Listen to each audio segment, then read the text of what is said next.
हे प्रभु, हे भोले बाबा, हे शिव शंकर दयानदा कृपा निधान।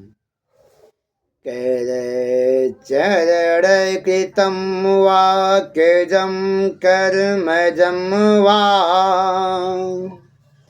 समर नयन जम व मानसम वापराधम विहितं विहितं वा सर्वमेतत्समक्षम्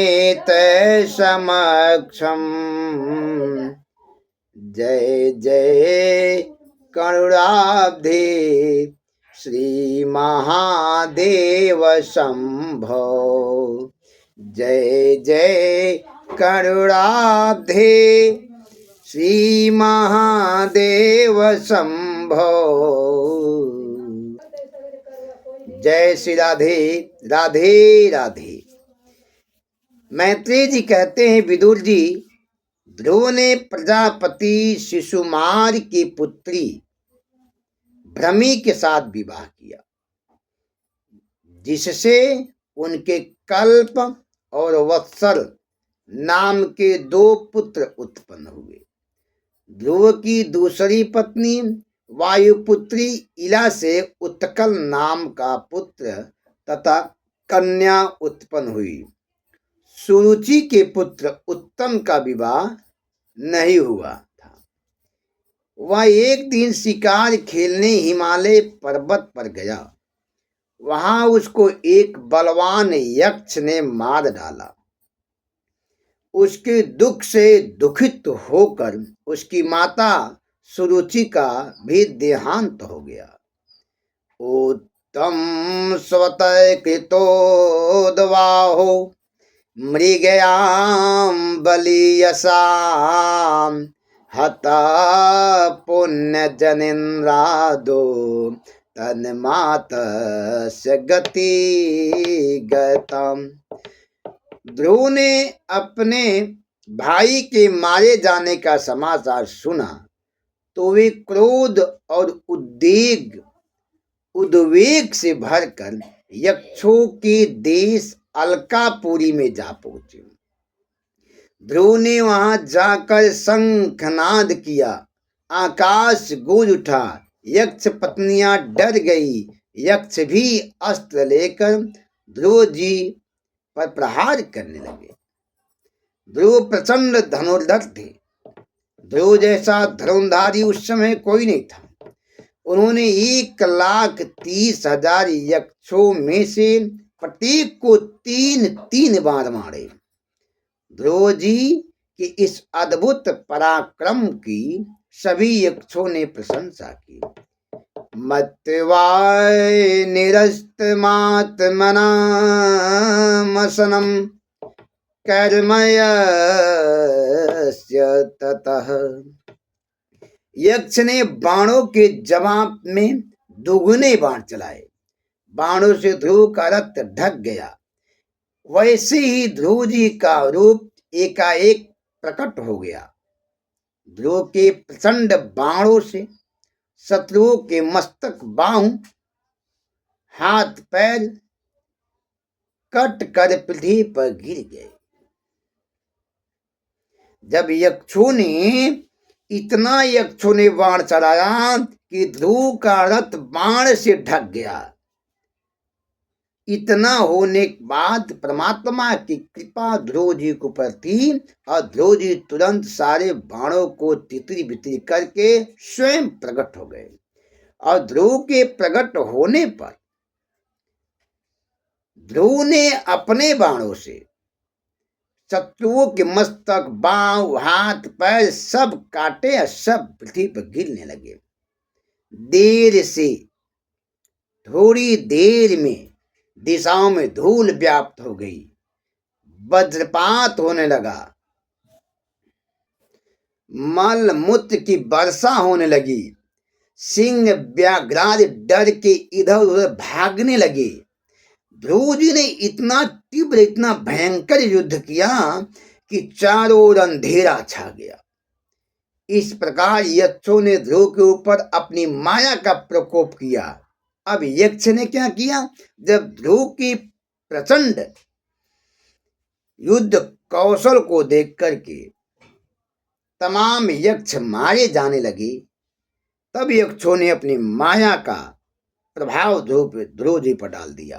अब माया इतनी तीव्र थी कि चारों दिशाओं में कहीं से भी उजाला दिखने का नाम ही नहीं ले रहा था। इतनी धूल, इतनी गर्दा, इतनी धुआं, आकाश नहीं दिख रहा था। बगल के आसपास के स्थानों में कहीं भी स्वच्छ स्थान नहीं दिखा। सब जगह मल मूत्र रुधिर खून की वर्षा होने लगी, हड्डियां गिरने लगी। यह सुनकर वहां कुछ मुनियों ने आकर उनके मंगल की कामना की।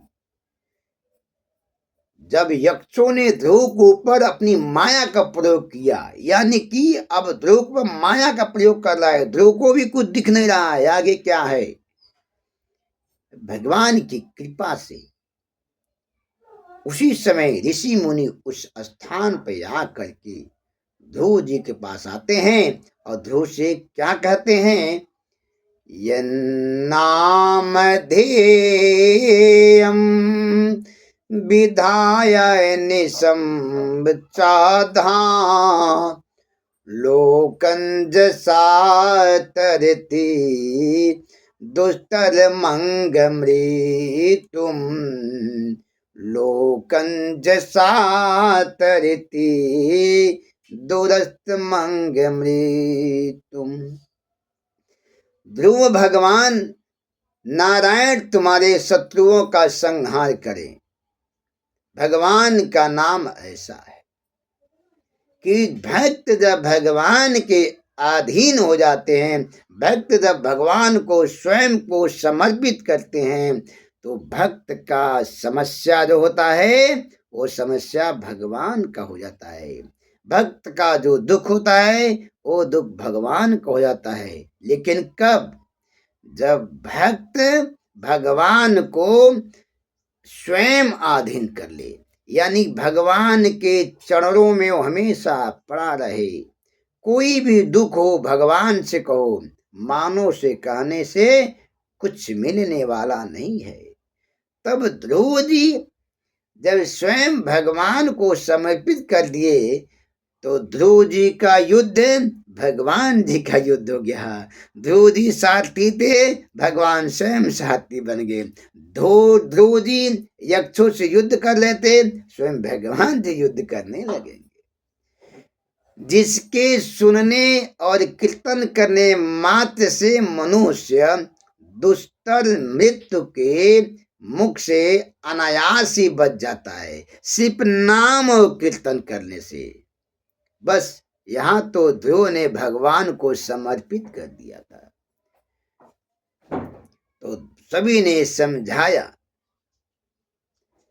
कि आप जो मैं कह रहा हूं उस प्रकार युद्ध करो। अब भगवान तो स्वयं आते नहीं है भक्तों के साथ में, वे किसी न किसी बहाने, किसी न किसी रूप में अपने भक्तों के पास भगवान आते हैं। वास्तव में वो भक्त होगा तो भगवान को समझ जाएगा। कहा गया है, जब कोई दुख पा करके इस धरती पर रोए कोई इंसान, मदद को आते हैं भगवान। जब कोई दुख पाकर इस धरती पर रोए कोई इंसान, मदद को आते हैं भगवान। कब भगवान आते हैं? जब हम स्वयं को भगवान में समर्पित करते हैं और परमात्मा से कहते हैं, हे प्रभु सब कुछ आप कर रहे हैं, मैं कुछ नहीं कर रहा हूं, मैं तो निमित्त एक आपका बनाया हुआ साधन हूं। आप ही हमारे माता हैं, आप ही हमारे पिता हैं, सब कुछ आप ही हैं। तब भगवान भी जानते हैं जब सब कुछ मैं ही इनका हूं तो इनकी समस्या भी हमारी है। इसलिए भगवान पता नहीं किस रूप में नारायण मिल जाते, भगवान किस रूप में आते हैं एक किसी को पता नहीं है। इसलिए वाणी पेड़ हमेशा नियंत्रण रखना चाहिए। और ध्रुव जी को सारे ऋषि बताते हैं। ऋषियों ने क्या बताया ध्रुव जी को कि यक्षों से युद्ध कैसे करना है, यक्ष से युद्ध नहीं करनी है, युद्ध कैसे बंद होती है। इसके लिए कल आप व्यास ज्ञान सरिता नामक इस चैनल से बने रहेंगे। आपको कल पता चलेगा स्वयंभू मनु का ध्रुव जी को युद्ध बंद करने के लिए समझाना। स्वयंभू मनु जी ध्रुव जी को क्या समझा रहे हैं, ये आपको कल मिलेगी। जय श्री राधे। राधे राधे। श्री कृष्ण गोविंद हरे मुरारे, हे नाथ नारायण वासुदेव। जय जय श्री राधे।